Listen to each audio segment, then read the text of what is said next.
Uh, we now look to a different technology, which is AirBlue sensor technological innovation and integration. We have a small change in the speaker from KUS, and Tom Lind is going to join us as the speaker. Welcome. Tom is manager at KUS globally. He's specialized in product development management. He's been working with KUS Group for 5 years, and he's worked as project manager for AirBlue tank and sensor development for different major OEMs. So very hands-on experience with different customers implementing SCR systems, and he's responsible now for business developments in Europe and the US. Thank you for joining us. Yeah, thank you very much for the introduction. I know everyone over here is a little bit tired and sleepy, so hopefully it's not too boring for you guys. So for the following 30 minutes, I would like to try to make it very simple and a lot of pictures showing what we have seen on the market, a lot of like different failure modes, and also some of the challenges we've been seeing on the market so far, and what is our solution we're capable to provide to our customers. Okay, so this is the table of content. So I would like to introduce our company a little bit, and then to show what are the pain points of AirBlue tank and sensor so far, and lessons learned, our KUS solution, and also the summary. Okay, so something about KUS. So we established the company 35 years ago in Taiwan. So now we have around 4,500 people around the globe. We are a global company with a global presence. 240 of them, they are related to R&D and also product development and validation. So we are a TS or IATF certified company. Familiar with VDA, Six Sigma is something pretty basic. So this is the blueprint or roadmap of our global presence. So we have our headquarters in China. So I'm also based in China. And we have an office in Eindhoven in Netherlands to support the local OEM, and also in the US. So in the US, we are based in Florida, which is a very nice city with very nice weather over there, because we started the business actually from the marine side. So we put our level sensor into the boat and started the business. So why we have a beautiful office over there. And recently we just opened up another tank, AirBlue tank manufacturing site in India because of the newly upgraded emission regulation. Okay, so here are the different application we are working on, especially on the on-highway vehicles, off-road equipment, and marine engine set. Okay, so this slide is product portfolio. I divided into 4. So first of all, AirBlue level sensor and quality sensor. So a lot of times we provide our customer without level sensor without quality sensor because of the emission regulation is different. So most of the region using quality sensor is in the US, in Europe, and also includes South Korea and Japan. But we are looking at a very big potential that China and India will be also using quality sensors starting from 2020 in Bharat 6 stage and China 6 stage. And the second one is AirBlue tank. So back in 2008, that time we had level sensor for AirBlue system invented, but we don't have any like tanks or container. So at that time for Beijing Olympics, so we started to work this as a complementary, as a package to our customer. And then we started to grow up and up every year. And last year we produced around 1 million tank, especially for the emerging market, China and also India. Next one, fuel level sensor and some of the gauges is our legacy product. We started from this and we are still working on it. I think it's quite popular, or it's kind of like a hot topic. When will diesel, vanish? In the future. So we also recognize this is kind of a risk to our company because everything listed in the last page in our product portfolio, it's all related to internal combustion engines.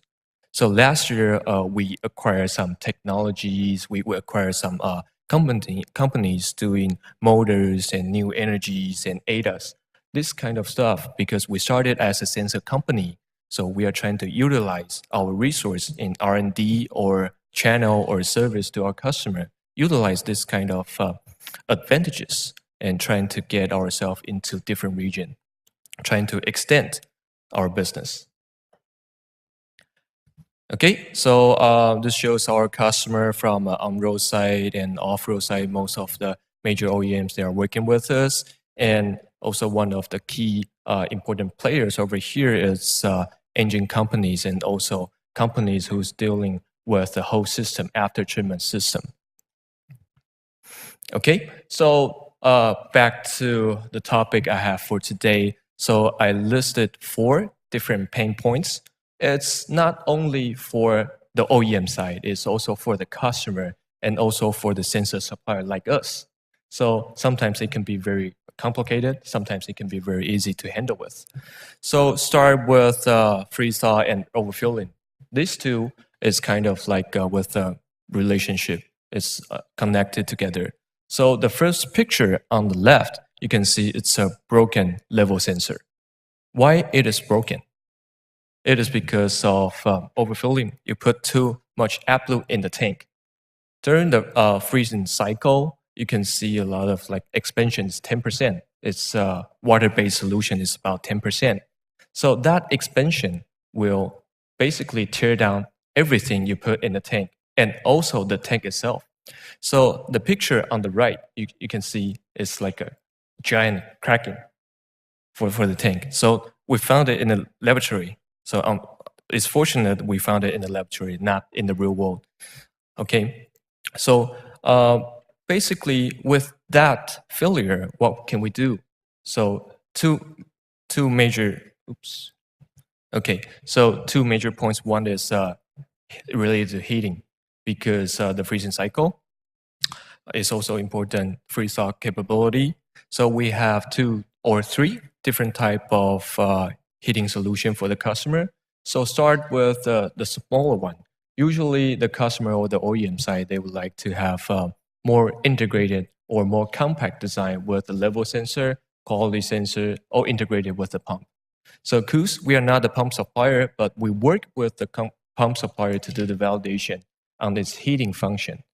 And the picture on the right shows different location we put temperature sensor, trying to understand what is the temperature inside of tank in different area, because thawing in different area is important, especially for the suction port. So we want it to be thawed at the beginning. So that's part of its basic function. And looking down to the bottom left, so it is kind of like a combination of electrical heating and with coolant heating. So coolant heating is very common. So for the heavy duty and also for the off-road equipment, I think everyone have seen it before. But this type of design is because of the integrated pump, electrical heating is not powerful enough to thaw the AdBlue inside of the tank, especially for bigger tanks like more than 20 liter.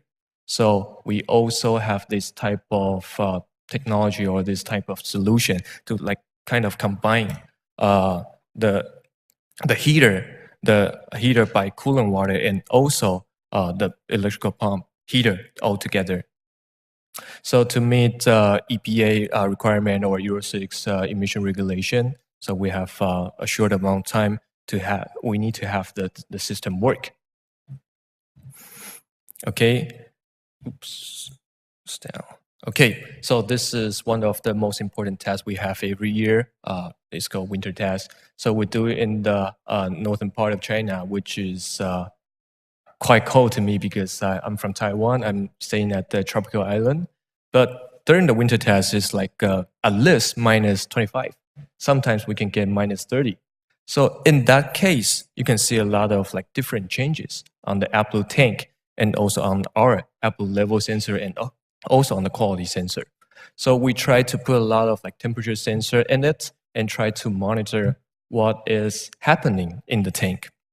So we work with OEM together. We all work with engine manufacturer together, trying to figure out what is happening in the real world and what is the potential failure mode, and try to eliminate that during the design stage.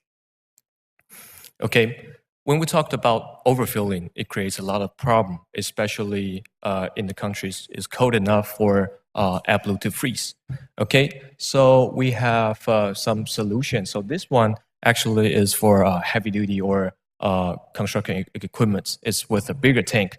We use the location of the fill neck, trying to prevent from overfilling.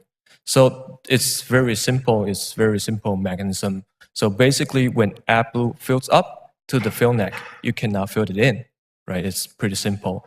It's used for automatic filling.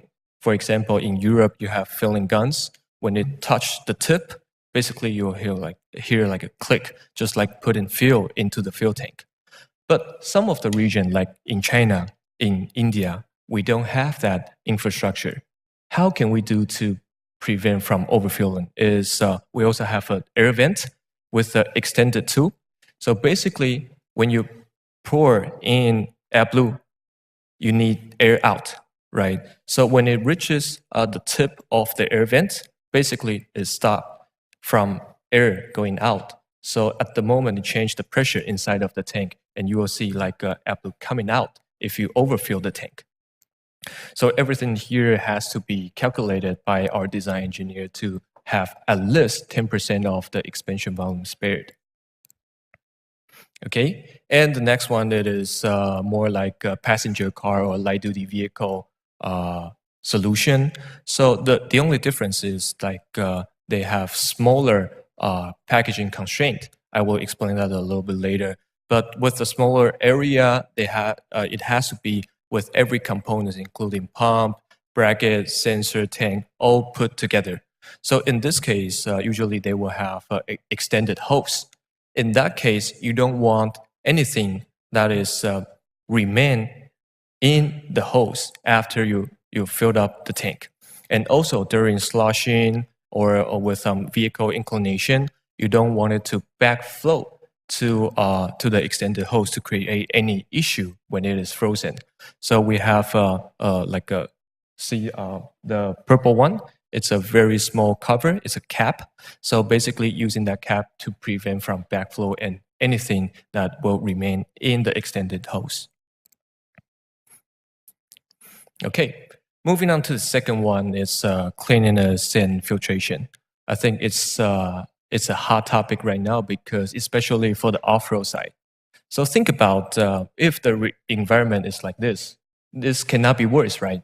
If the environment like this, you can get your AppBlue filter very, very dirty. So this is not, actually the filter over here is only in our test lab. It's not in the real world. It's too dangerous, right? But in the real world, you can see a lot of like clogging issue, no matter on the pump or on the nozzle, which is because of the AppBlue is not clean enough. The environment is not good enough. So how can we do? Because we are kind of like upstream. So the tank and then to the suction port to the pump. How can we do to protect the pump? Okay, so started to think about where is that contamination? It may be two. First of all, from the manufacturing process of the components, no matter tank or the sensor or the heating element or the suction unit itself. So you can see different type of debris, no matter it's plastic, it's metallic or mixed fiber. So this type of things can be sucked into the pump directly when you put on the new vehicle, if it is with the components. The second one, of course, is in the real world, like the picture shown in the previous page.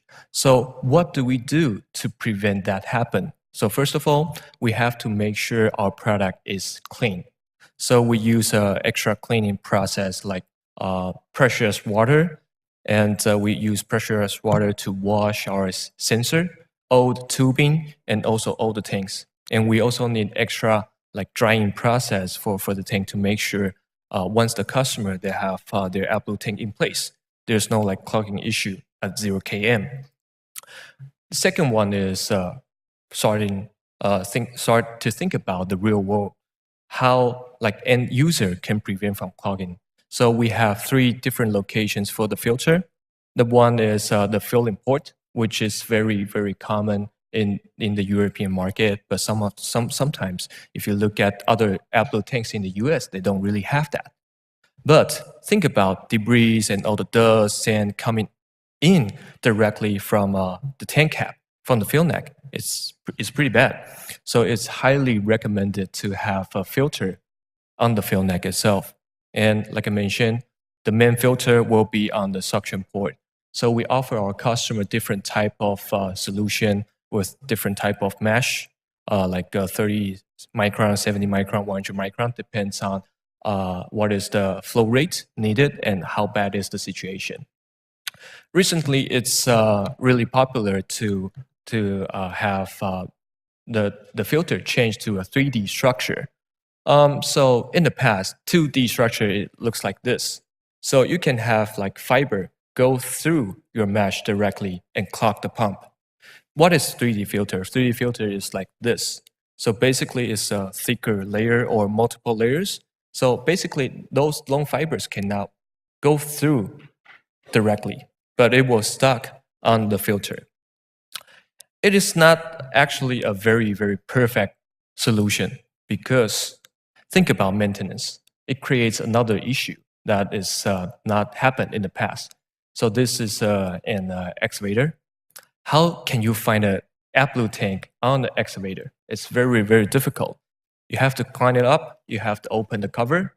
And if you want to change the filter, because it's all of debris, if you use 3D filter, it's all of debris contamination, fibers, you have to change that. But you have to climb up, remove the tank, remove the bracket, remove everything, and then try to get out the 3D filter and put a new one back. So we started to think about, is there any chance that we can have a separate filter, or we can increase the service interval a little bit? Because for some of the application, the service interval is only 100 hours.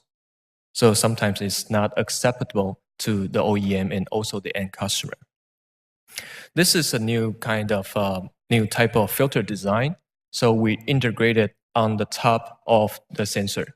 So basically, it contains one filter for AppBlue, one filter for coolant. Sometimes coolant can be very filthy as well. So in this case, you don't have to remove your AppBlue sensor. You don't have to take it out. You only have to get a hex range and then to disassemble the filter and change a new one, put it back. It will be much, much easier for the end user or the maintenance shop to do their work. Okay, and moving on to the third one. It's always like a controversial thing, and we talked about that in the Integer Summit. Looking at so much AppBlue barrels, that means money, right? So for the end user, how's their feeling? They looks like this, right? They have to spend a lot of money putting AppBlue and make the exhaust better to make the environment better. But especially in China and also in India, a lot of people is trying to do everything. Remember we mentioned cheating in the morning. So what they like to do is trying to cheat or trying to fool the system, not to get AppBlue inside. So as supplier like us, we build sensors. So how can we sense is correct fully type or the correct level? If there's any AppBlue inside, is also important. Okay, so this is some of the technologies we have so far. Wrist-switch, it has been used for 30 years. It's very robust and it's very mature. And we also have technologies with high resolution and high accuracy to make sure we can do something like a real-time monitoring on the AppBlue usage. So it's called magnetoresistance. Basically, it's with a chip inside, which can sense magnetic field, and through algorithm, we can know the location of the flow, and this is a level. Okay, and the next one, ultrasonic, is widely used in different application of level sensing. It's like sonar, so I would just skip that. So we have both technology ready, and based on different application, we will recommend or we will provide different solution to our customer. Why we need AppBlue quality sensor? It's pretty obvious because of the OBD monitoring, OBD requirement, emission regulation. It's not only direct. Sometimes it can be indirectly require us to put like quality sensor inside. And also with wrong filling, put different type of fluid that can possibly poison your canister or catalyst, which is also pretty bad. And non-certified AppBlue or incorrect concentration, that is also a problem to everyone. So that's why we need quality sensor. So KUS, we have 3 different technologies of sensing concentration or fluid type when we put the sensor in the tank. The first one is optical using refractive index. Second one, ultrasonic, which is commonly used for a different application. Third one is thermal conductivity, use the heat transfer and the temperature change in a certain time to sense fluid type and also the concentration inside. So basically, those 3 are mature at the moment, and based on different application or customer preference, we can provide them different solutions. Okay, and to put it into the tank is always easy, but the real world is always sophisticated. So think about, you have bubbles, you have like a sloshing, shaking, and dust, debris, contamination inside. It can influence your reading a lot. So basically, it took us years to prevent from any interference inside of the tank, no matter it's stationary or with any movement. So we have mechanical structure and also with software with algorithm trying to avoid any interference inside of the tank. Last one I have for today is packaging constraint. So look at this one. This is a chassis with AppBlue tank bracket. This is perfect to us because nothing around it. Okay, nothing around it. We have plenty of room, but actually it's not the case because those OEMs always put the AppBlue tank at the last and also like the catalyst at the last. Okay, so we can only have very, very limited space when we design around the geometry they gave us. Okay, and for the new emission regulation, probably you need a bigger tank because the dosing amount of AppBlue is going to be increased. So how can we deal with that? So look at this light-duty truck first. Everything is perfect. You see a tank, supply module around it. Everything looks good and organized. But if you look at this one, this is Ford Transit. You can only put beneath the chassis. And everything has to be very small, very compact with tank, supply module, with tube, all together with the sensor all together. So how can we integrate those like so many functions into AppBlue tank? It becomes a very critical topic we have. So we provide some integrated solutions to the customer. Most of them, they are integrated with the pump, sensor all together. On the top 3, it's all with the pump integrated. And the next 3, I want to elaborate that a little bit more. First one, standalone supply module. It's commonly seen in the heavy duty or construction equipment or agricultural equipments. But the middle one is kind of like a new idea with an in-tank supply module. So basically the pump is inside of the tank, but with extra heating coil and control module on the top and signal processing on the top of it. It's like very small, compact design, but it can support not only passenger car, but light duty or even mid duty vehicles. The red one is also simple And for this one, we only work as a tank supplier. We don't provide them any like signal or any sensors. Okay, so basically the above 4 points is all I have for today. So just give you guys a quick summary. So refueling control and thawing capability are key factors to an AppBlue tank system. The second one is quality sensor is going to be more and more needed, especially for the emerging market because of the new emission regulation. Third one, integrated tank design is kind of a trend. It's not only for the passenger car, but a lot of like heavy-duty OEMs, they are pretty interested in it because not only the packaging constraint, because using less material, less space, you can save some cost. Okay, that's all I have for today. So thank you very much for listening.